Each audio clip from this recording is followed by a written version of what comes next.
Hello, hello les amis Scorpion, ascendant Scorpion, signe lunaire en Scorpion, bienvenue pour cette guidance. Aujourd'hui, nous regardons quelle sera la bonne surprise du mois de novembre 2022, qui sera la période de votre anniversaire, bien entendu. Donc, je vous rappelle quand même que la temporalité du tarot n'est pas la même que dans notre vie.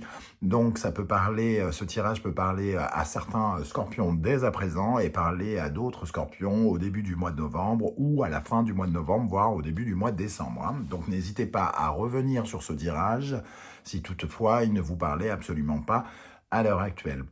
Je souhaite en tout cas la bienvenue à tous ceux qui découvrent la chaîne pour la première fois. Bienvenue à vous, j'espère que ça vous plaira et bienvenue à tous les autres, les réguliers ou moins réguliers qui me suivez. Je vous rappelle que c'est un tirage général qui ne va pas parler à tous les scorpions de la même façon, donc prenez bien ces messages avec beaucoup de discernement. Ne prenez que ce qui vibre avec ce que vous vivez actuellement. N'hésitez pas à adapter mon vocabulaire à votre situation pour que ça corresponde mieux, que mes mots soient plus adaptés. Et je vous invite, comme d'habitude, à faire votre propre interprétation au cas où vous choperiez un autre message à l'intérieur de ce tirage, rien que pour vous. Je vous recommande, comme d'habitude, de regarder la vidéo de votre signe ascendant et de votre signe lunaire pour avoir des compléments d'information et pourquoi pas recevoir un autre message qui peut-être vous parlera davantage. Dans la barre d'infos, juste en dessous, vous trouverez mon lien, mon adresse email, pardon, si vous désirez des renseignements pour les tirages personnalisés, aussi le moyen de me rejoindre sur Instagram, et également vous trouverez différents liens qui vous mèneront vers les guidances que j'ai effectuées pour le signe du Scorpion récemment, comme par exemple la guidance trimestrielle de l'automne que j'ai mis en ligne très récemment, il y a quelques jours, et vous trouverez également toutes les guidances d'octobre qui sont encore d'actualité puisque je tourne cette vidéo en octobre. La guidance sentimentale, la guidance professionnelle, la guidance générale, les messages de vos guides et la bonne surprise qui vous attend en octobre. Voilà, on peut commencer avec l'énergie principale de cette bonne surprise de novembre 2022. La roue de fortune et en dos de deck, la maison Dieu. Ok, alors pour tout vous dire, si je voyais ces deux cartes dans un autre contexte, dans un autre tirage, je n'y verrais pas forcément du bien. Mais ici, mes interrogations auprès de mes guides concernent uniquement une bonne surprise. Donc, pour moi, la roue de fortune et la maison Dieu, c'est quelque chose qui va bouger. En tout cas, vous allez, entre guillemets, trembler. Il y a quelque chose qui va vous faire bouger. Mais il y a quelque chose de positif, évidemment, puisque c'est la bonne surprise. Et il y a quelque chose qui va se précipiter, il y a une certaine forme de rapidité, en plus, avec la roue de fortune et la maison Dieu. Alors, soit ça nous parle d'une prise de conscience, mais énorme, qui pourrait être le fruit d'un long travail que vous menez sur vous-même, par exemple, parce que la maison Dieu peut représenter une sorte de prise de conscience et qui fait vraiment évoluer les choses, soit il y a une situation de crise ici, une situation de crise qui va avoir des résultats peut-être un peu surprenants. La maison Dieu nous parle de quelque chose d'inattendu, de soudain,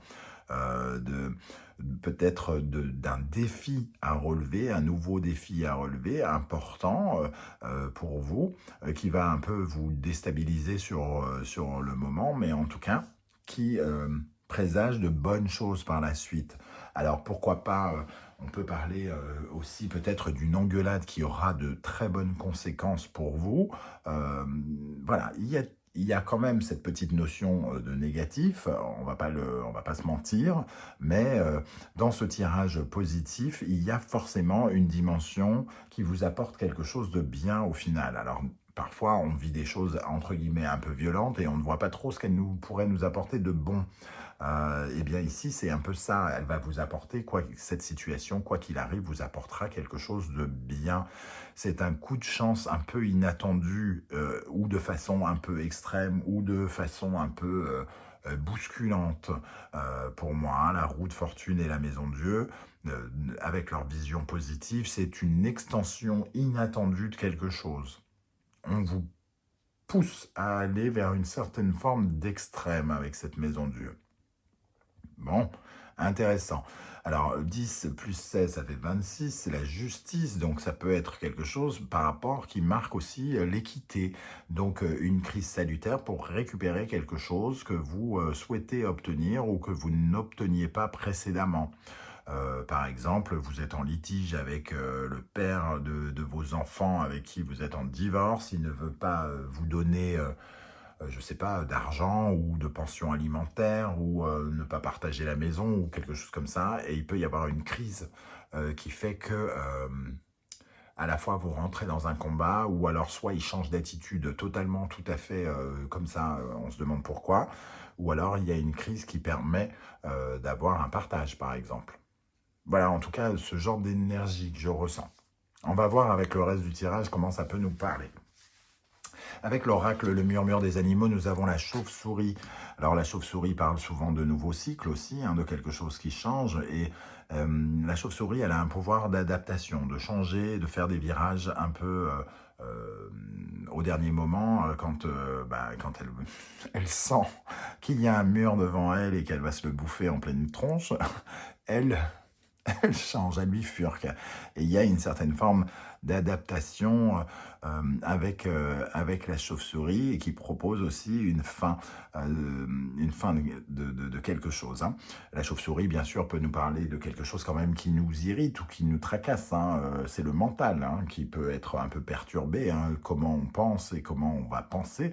Euh, une sorte de prise de tête aussi, mais qui nous dit qu'on a quand même les capacités de s'adapter à cela et à faire mieux travailler notre mental pour qu'il nous serve, pour que notre tête nous permette de nous diriger véritablement.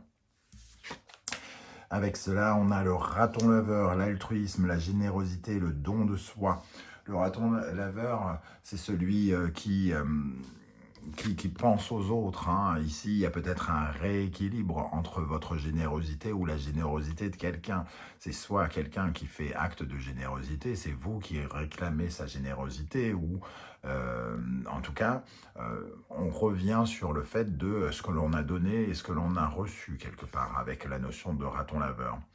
Il y a aussi, dans la notion de raton laveur, on le considère toujours un peu comme un voleur, ce raton laveur, hein, parce que même dans les dessins animés, il est souvent représenté comme avec une sorte de masque qui lui permet de se faufiler dans la nuit.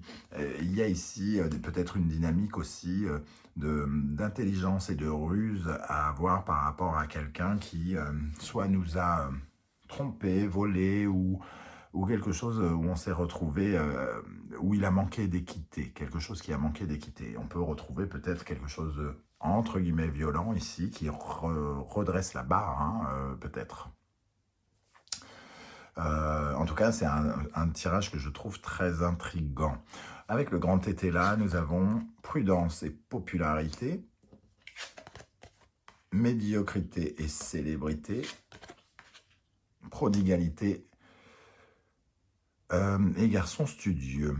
Alors ici, ça nous parle quand même de la tempérance, hein, prudence, popularité. Moi, je vois ici l'image de la tempérance. On voit cette jeune fille qui est prête à marcher sur un serpent. Donc, il peut y avoir une dimension quand même de protection ici, une notion de protection face à la médiocrité de quelqu'un.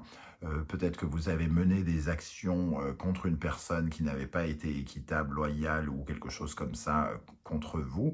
C'est une certaine forme de prudence pour travailler peut-être sur votre sécurité, vous sentir davantage en sécurité. Vous avez sans doute œuvré beaucoup pour améliorer une situation que vous jugiez médiocre et pour obtenir quelque chose de plus valorisant, donc soit des biens matériels ou financiers, mais le valet de denier nous parle en tout cas de l'envie de s'investir et d'avoir un retour sur investissement quelque part, de commencer quelque chose financièrement aussi ou matériellement. J'ai l'impression que ces énergies ici, elles nous parlent quand même d'une situation un peu difficile et médiocre que vous avez tenté ou que vous tentez depuis quelque temps d'améliorer. Et il y a une question de générosité, hein, il y a une question de partage pour moi, qui a été peut-être médiocre, ou quelqu'un n'a pas été prudent, ou n'a pas... soit n'a pas été vigilant, soit n'a pas assuré la sécurité de quelqu'un. Ça peut nous parler de ça aussi. Je ne sais pas du tout comment ça va vous parler, hein. Ici, on a quand même l'atmosphère du 12 et du 12. Donc, on a le pendu, hein, qui est représenté. Et ici, la mort. Donc, le pendu, quelque chose qui était en stagnation, qui était dans une certaine forme de retrait, où on a laissé un peu, peut-être, on a pris du recul par rapport à des choses. On a essayé de... On est resté dévoué à quelque chose, on s'est peut-être sacrifié pour essayer d'améliorer une situation. Et ici, il y a quelque chose, une situation de crise qui arrive pour être bénéfique quelque part, hein. Il y a...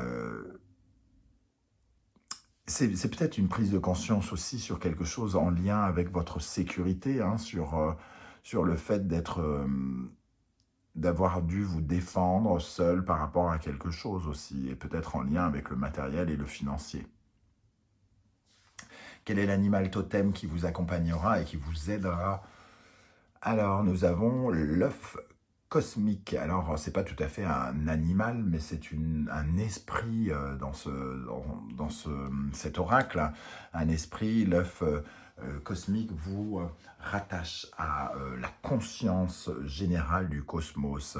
Il représente le 7e chakra, donc le chakra couronne, le chakra qui vous rattache au divin, à l'invisible, à Dieu pour les pratiquants, les croyants, à l'univers pour les autres, à la Dame Blanche, ou je ne sais quelle croyance vous avez.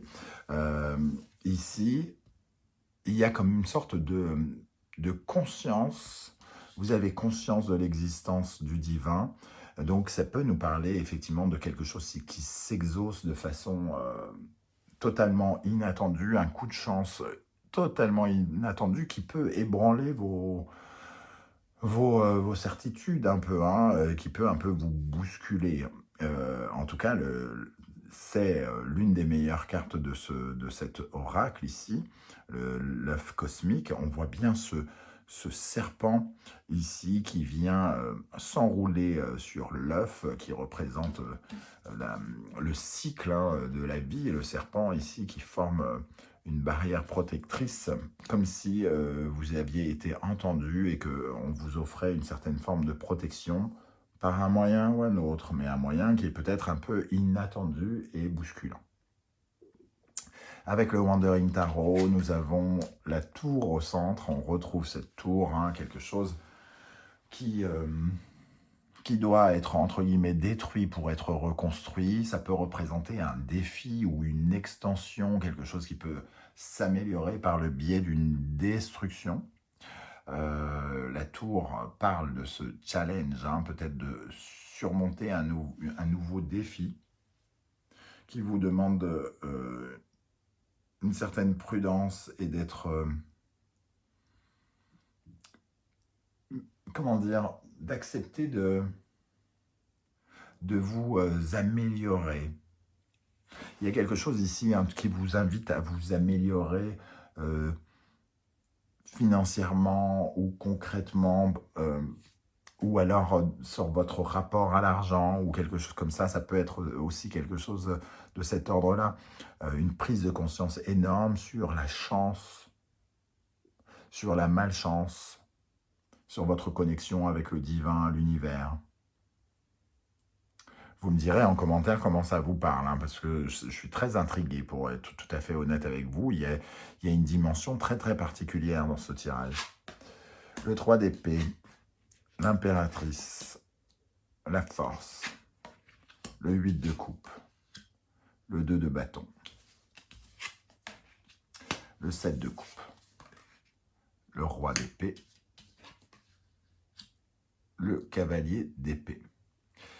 Ici, on sent que vous aviez plein de possibilités quelque part, des possibilités émotionnelles. Ce 7 de coupe, vous avez peut-être longtemps hésité à choisir quelque chose, à faire des choix, parce que choisir, c'était renoncer. Mais ici, avec le 8 de coupe, vous vous êtes résigné à ne pas vous satisfaire de ce que vous aviez et vous avez opté pour le fait de vouloir changer les choses, quitte à les bouleverser, quitte à bouleverser des choses, quitte à totalement transformer certaines choses dans votre vie ici, peut-être avec la tour. Vous avez pris des décisions importantes euh, en fait, vous aviez peut-être perdu un sens des réalités avec ce 7 de coupe parce qu'il représente le fantasme. Et tout à coup, le roi d'épée vous a rappelé que ce n'était pas ça la réalité et que voilà, la réalité, c'est que dans la vie, il faut savoir se battre, hein, il faut savoir être déterminé. Vous aviez peut-être l'impression que quelque chose était acquis et les choses ont changé ici. C'est passé par une certaine forme de douleur ici. On a été blessé, mais aujourd'hui, il y a une prise de décision véritablement d'aller vers l'abondance, la prospérité, la fertilité de l'impératrice. C'est un peu comme si vous passiez un cap entre la blessure et l'abondance. Ici, on peut vouloir faire payer, entre guillemets, la douleur. Euh, la douleur. Il y a comme une certaine forme de résilience, mais qui se passe un peu par le chaos, comme si vous vouliez absolument que quelqu'un paye pour ce qu'il vous a fait. Je peux ressentir un peu ce genre d'énergie, surtout ici avec la force, le cavalier d'épée et le 2 de bâton au centre. Ici, la force correspond à de l'énergie, hein, de la vitalité, de la colère, pourquoi pas, de la puissance, de la détermination. Et on a aussi une énergie de guerrier ici, de puissance, de conflit, de rentrer dans l'art. Et au milieu, on a le 2 de bâton, un débat entre deux forces actives, entre deux poids lourds chargés en énergie, un qui veut se battre et l'autre qui essaye de se dominer mais qui peut perdre le contrôle à tout moment. Avec cette tour, il est peut-être question d'une sorte de, entre guillemets, de combat entre deux forces vives et essayer de se mettre d'accord ici, hein, de faire des choix pour savoir comment on avance. Comment on avance. Et ça peut être des choix d'ailleurs avec la roue de fortune et la maison de Dieu qui peuvent avoir un lien avec une maison hein, aussi. Se mettre en sécurité dans une maison, partager une maison. Tout à l'heure, je parlais de générosité. Où vous allez habiter, comment vous allez habiter. Ça peut nous représenter des murs ici. Hein. On voulait changer, on devait changer peut-être de maison pour une raison X ou Y. Et ici, il y a eu deux forces vives, deux personnes qui ne voulaient peut-être pas ou qui se combattent par l'intermédiaire de la force et du cavalier d'épée. En tout cas, il y a beaucoup d'énergie et de puissance hein, ici. On a beaucoup d'énergie très forte. L'impératrice et le roi d'épée se contre ici. Une femme qui veut créer de la fertilité et un homme peut-être un peu froid, dur, qui prend des décisions. Et au centre, la tour. Donc, il peut y avoir véritablement une crise peut-être entre deux personnes pour certains d'entre vous par rapport à un sujet houleux, mais qui va se transformer bénéfiquement pour vous. Hein. Voilà comment je ressens en tout cas les premières énergies. On va rajouter avec l'oracle de la triade pour les scorpions. Alors, pour les scorpions. Qu'est-ce qu'on a sur cette tour?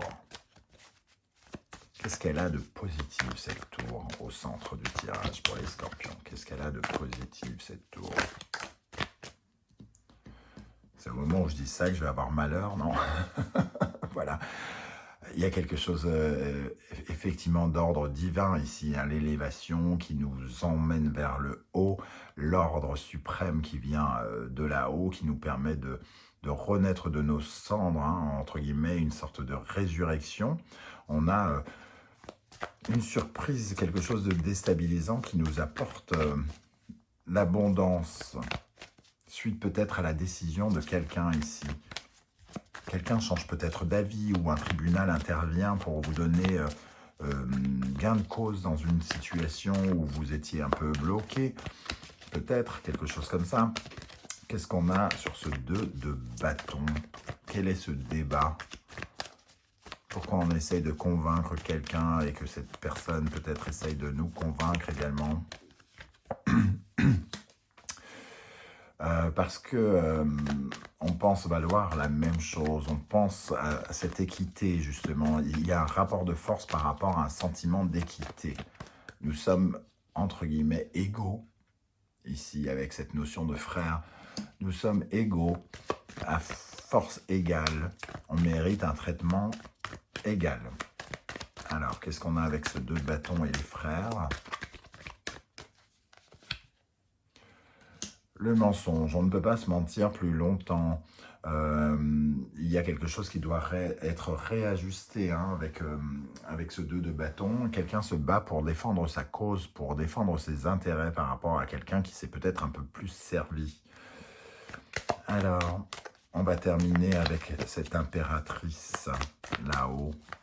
Alors, cette impératrice pour les scorpions, qu'est-ce qu'elle veut, cette impératrice? Elle veut papyrus, des papiers, elle veut signer des papiers, elle veut quelque chose, des papiers fertiles qui apportent la lumière, qui apportent des résultats, des choses payantes, un peu qui la récompensent par rapport à une période vraiment où elle a travaillé dur, où elle a subi de lourdes pertes, pleines d'insatisfaction, de douleur, de doute ici. Et elle a envie quelque part qu'on lui redonne ou qu'on lui redonne sa vie. C'est vraiment le mot que j'entends. Je ne sais pas du tout, mais alors du tout comment ça va vous parler, les amis scorpions. Donc surtout, n'hésitez pas à commenter parce que le tarot, moi j'aime bien de savoir comment il vous parle à vous. Derrière l'écran de votre téléphone et de votre ordinateur, alors que je suis sur YouTube en train de faire un tirage extrêmement général, puisque vous êtes des milliers ou millions de scorpions, pas à regarder la vidéo, mais dans le monde. Et donc, c'est intéressant pour moi de savoir comment ça se répercute dans votre vraie vie. Merci pour vos commentaires, j'aurai plaisir à les lire. On se retrouve très bientôt pour une guidance générale du mois de novembre. En attendant, si vous désirez m'encourager, me soutenir, surtout n'oubliez pas de liker cette vidéo, de la partager, voire de vous abonner si ce n'est pas déjà fait. Vous pouvez également faire des dons désormais par l'intermédiaire du Superphinx qui se trouve juste en dessous dans la barre d'infos. Je vous remercie pour tout. Je vous invite à prendre soin de vous, bien entendu. Et surtout, merci d'être là. Au revoir les scorpions. Ciao.